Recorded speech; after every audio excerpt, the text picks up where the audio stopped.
Okay, this will be the final part, and there is only a couple more games left.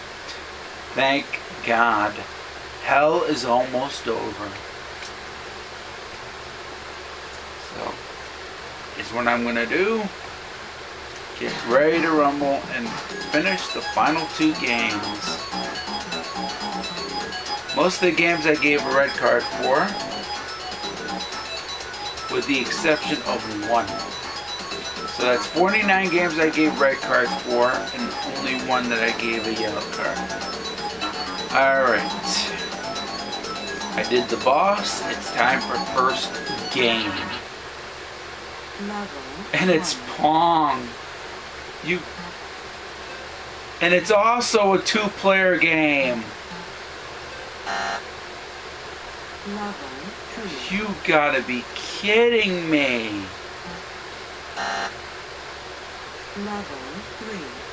It's Pong and it's a 2-player game only. No computer, nothing. Level 4. Done. So that means there's only 1 left. So first game gets a red card. You can easily play Pong anywhere. There are regular Pong. And if that had been where you could play against the computer, I might have reconsidered, but no. It's only a 2-player game. So that can suck it. Okay, challenge is the final game. I wonder what challenge is. Complete the most difficult level of every game in random order and become an Action 52 Game Master? You gotta be fucking kidding me. There's only 51 games? There's only 51 games? And the last game is just a challenge? Level 9. You fuck.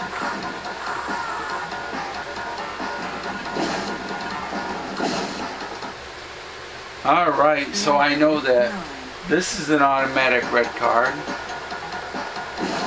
Well, kind of. I will give a shadow of a doubt about this. At least it is challenging. I will say that. The final one is challenging, but that is it. Alright. That didn't take long at all. It really didn't. But I am going to check some of the things. You got music demo. What's music demo? Okay, you have a...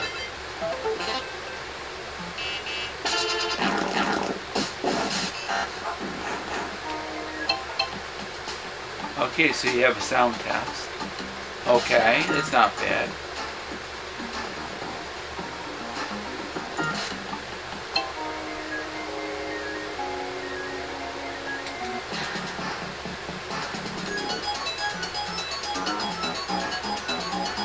Alright.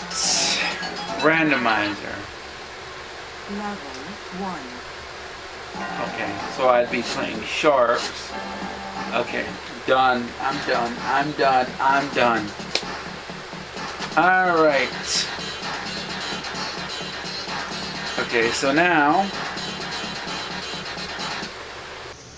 the final part wasn't that long, was it? Okay. Thank God it's over. Thank God hell is over. Oh. I really shouldn't give the 50-second game a red card. But it wasn't even a game as it was. You only get 51 games, and the 50-second thing is just a challenge. That's it. So there's really only 51 games.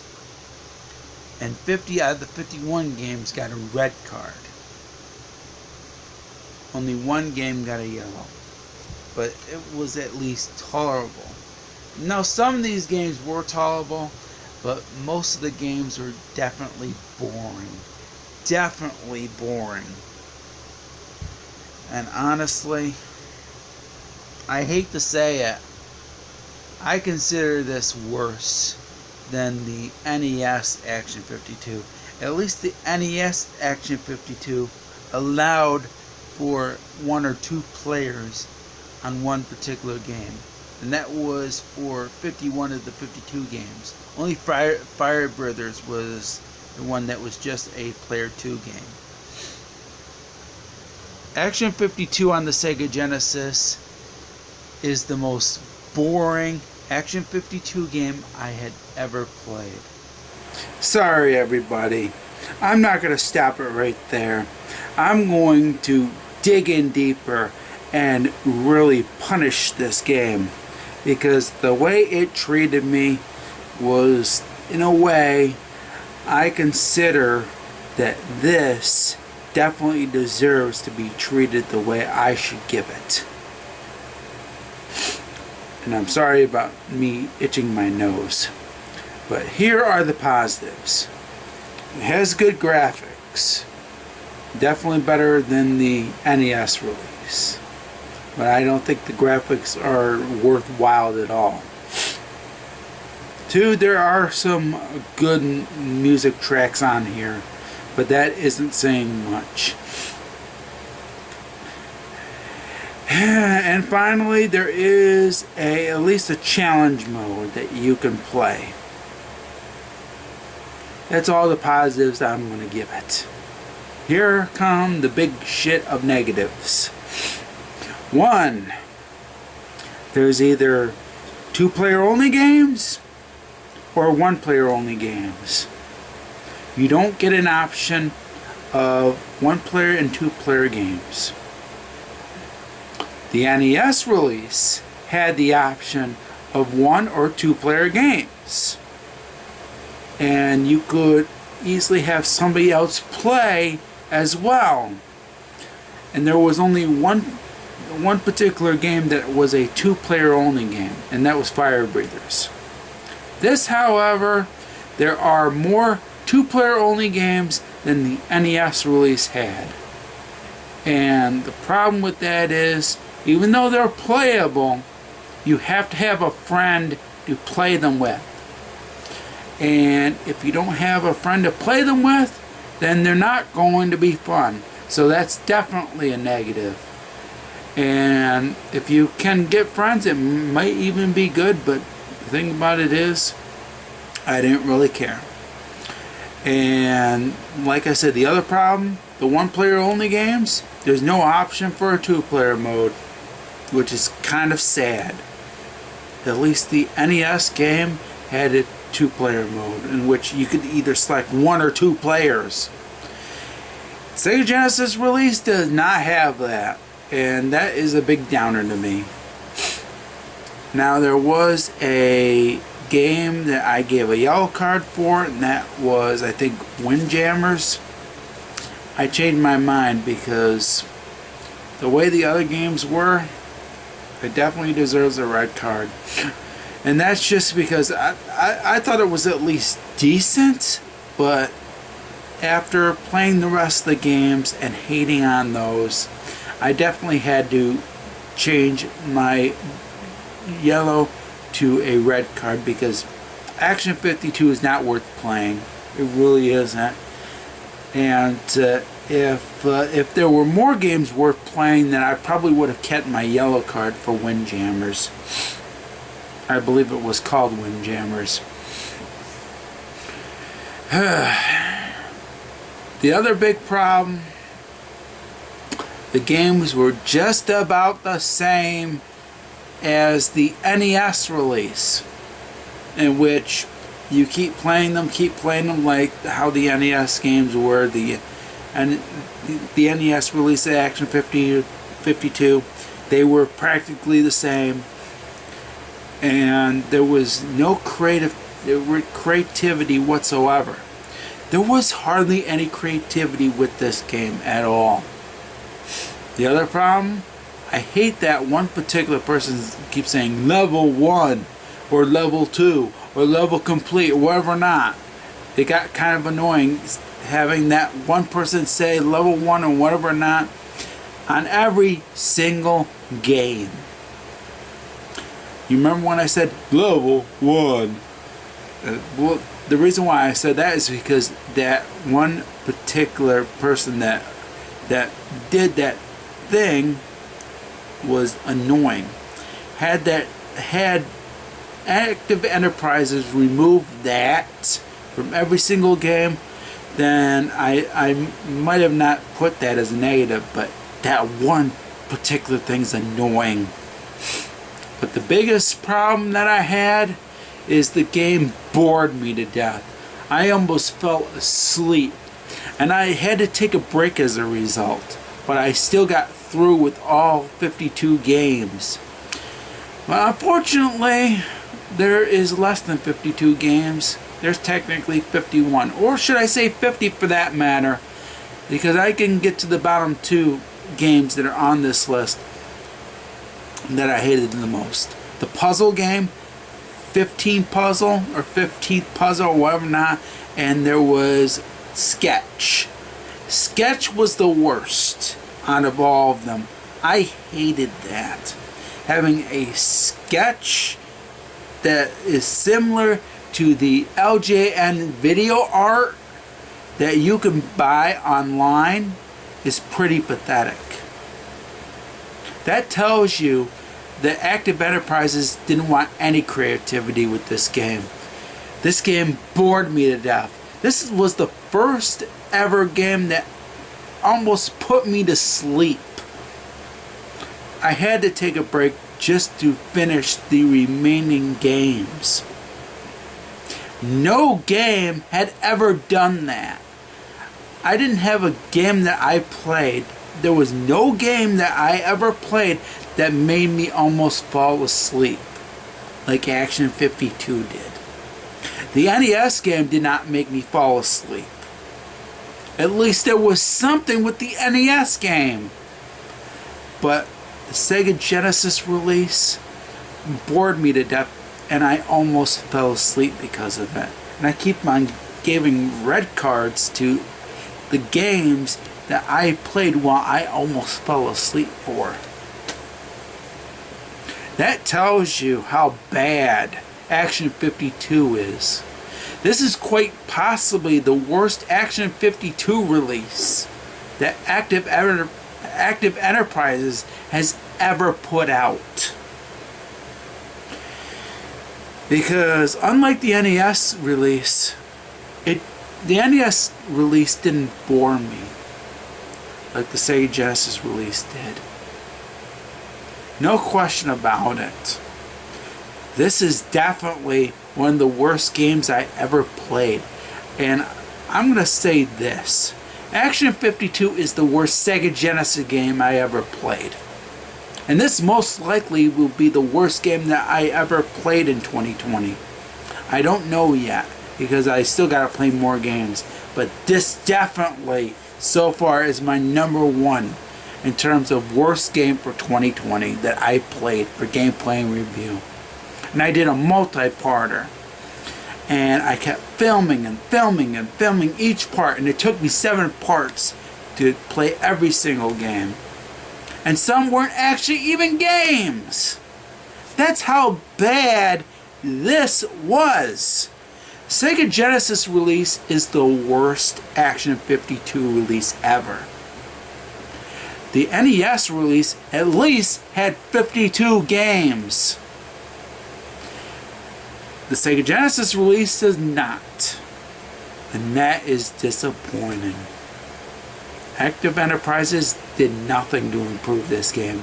It has decent graphics and some soundtracks, but that's pretty much it.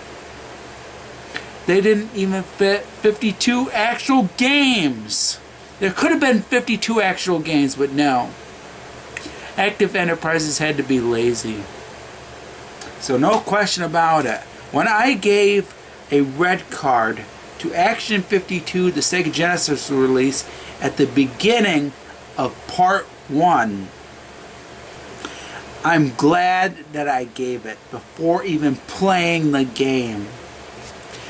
Action 52 on the Sega Genesis is the most boring, worst Sega Genesis game I have ever played.